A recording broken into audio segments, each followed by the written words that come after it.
Bisa, baik. Assalamualaikum warahmatullahi wabarakatuh. Waalaikumsalam warahmatullahi wabarakatuh. Bagaimana adik-adik, masih semangat semuanya? Udah ngantuk, udah nggak sehat. Yang masih semangat ya. Oke, karena ini yang terakhir kita harus lebih bersemangat. Sebelum kita mulai, mari kita berdoa terlebih dahulu agar kita diberikan kelancaran. Amin, amin, amin. Dalam menuntut ilmu. Amin, amin, Kita amin. mulai dengan bacaan surah Al-Fatihah. Al-Fatihah. Oke, baik. Sekarang panggil saya kakak aja ya, karena masih muda, nggak mau dipanggil bapak. Oke. Iya Pak. Karena saya anggap adik-adik saya. Oke. Iya Pak. Di sini sekarang kakak akan menjelaskan tentang tasawuf menurut Syekh Abdul Qadir Al-Jailani. Next. Lama Pak. Jadi tasawuf itu bukan pelarian dari dunia, tapi jalan penyucian jiwa agar dunia tidak mencemari hubungan dengan Allah. Dalam dunia yang dipenuhi syahwat, tipu daya, dan kemunafikan, tasawuf adalah pelita batin. Syekh Abdul Qadir Jailani yang lahir pada tahun 470 dan wafat tahun 561 Hijriah dikenal sebagai Sultanul Auliya. Ada yang juga menyebutkan Hujjatul Auliya.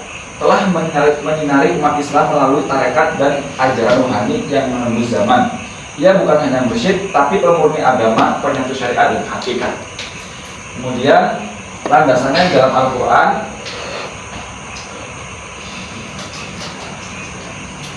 yakni surat Asy-Syams ayat 9. Kakak langsung bacain artinya aja ya, biar cepat. Yakni yang pertama tazkiyatun nafas atau penyucian jiwa. Yang sungguh beruntung orang yang menyucikan jiwa itu. Kemudian zikir dan kehadiran ilahiyah. Yang artinya dalam surat Ar-Ra'd ayat 28, hanya dengan mengingat Allah hati menjadi Murni. berterang. Kemudian sebagai ma'rifat sebagai tujuan. Yang artinya aku tidak menciptakan jin dan manusia kecuali untuk menyembahku, yakni mengenalku. Kemudian dalilnya dari hadis Nabi, yakni yang pertama sebagai ihsan sebagai fondasi tasawuf. Dalam hadis riwayat Muslim disebutkan bahwasanya ihsan adalah engkau menyembah Allah seakan-akan engkau melihatnya. Kemudian sebagai kesucian dan zuhud. Dalam hadis riwayat Ibnu Majah disebutkan zuhudlah terhadap dunia maka Allah akan mencintaimu. Kemudian sebagai zikir sebagai nafas ruhani. Dalam hadis riwayat Bukhari, perumpamaan orang yang berzikir kepada Allah dan yang tidak seperti orang yang hidup dan yang mati. Innalillahi. Next, kemudian definisi tasawuf menurut Syekh Abdul Qadir Jailani. Next.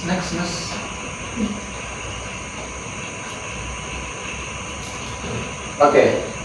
Definisi tasawuf dalam Futuh Al-Ghaib, Syekh Abdul Qadir menulis, tasawuf adalah memutus keterikatan pada makhluk, meninggalkan nafsu dan syahwat, lalu menggantungkan hati sepenuhnya kepada Allah semata. Kemudian ajarannya bukan mistik kosong, tapi jalan jihad ruhani mujahadah, syariat dijaga, tarekat dijalani, dan hakikat dicapai.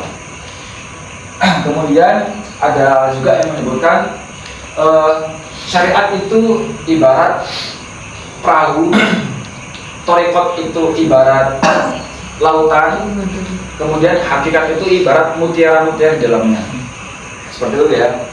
Jadi orang yang bersyariat, berthariqat dan berhakikat pada akhirnya akan mencapai ma'rifat, mencapai hasil daripada mujahadah tersebut. Ini tasawuf. Kemudian tahapan rohani dalam tasawuf menurut Syekh Abdul Qadir Jailani. Yang pertama takhalli, yaitu mengosongkan hati dari penyakit riya, ujub, sum'ah, hasad, dan lain-lain sebagainya. Kemudian tahalli, yakni menghiasi hati dengan sifat-sifat terpuji seperti sabar, syukur, tawadhu, ikhlas, dan mahabbah. Kemudian tajalli, yakni peningkapan cahaya Allah dalam kalbu.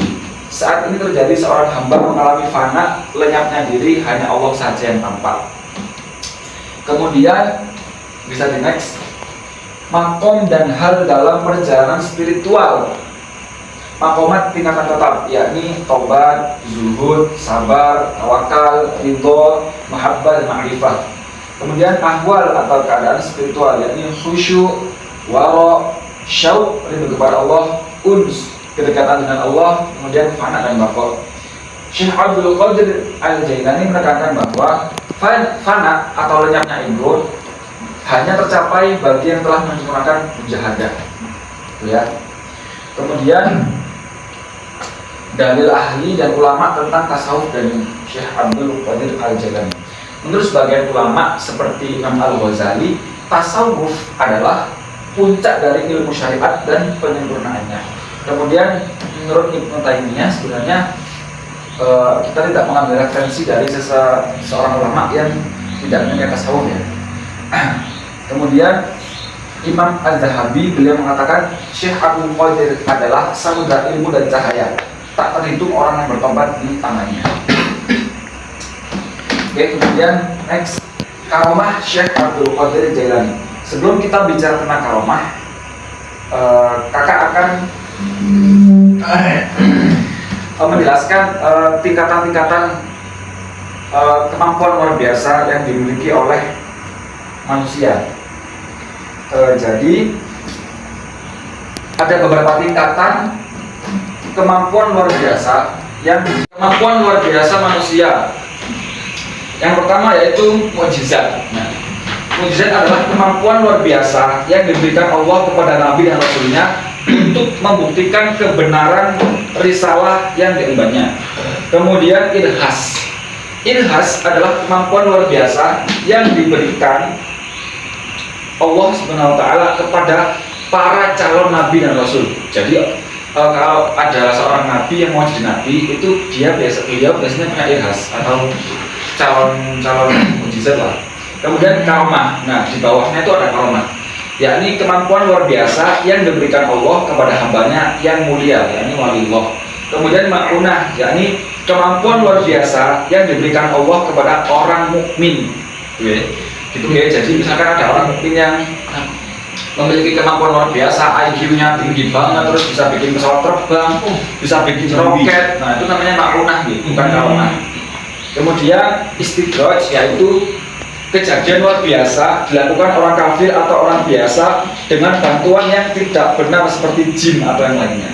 Ini sudah jelas. Kemudian next. Nah, di sini ada beberapa karomah Syekh Abdul Qadir Al-Jailani. Karomah yang beliau miliki itu sebagai bukti bahwasanya beliau itu memang waliullah atau kekasih Allah.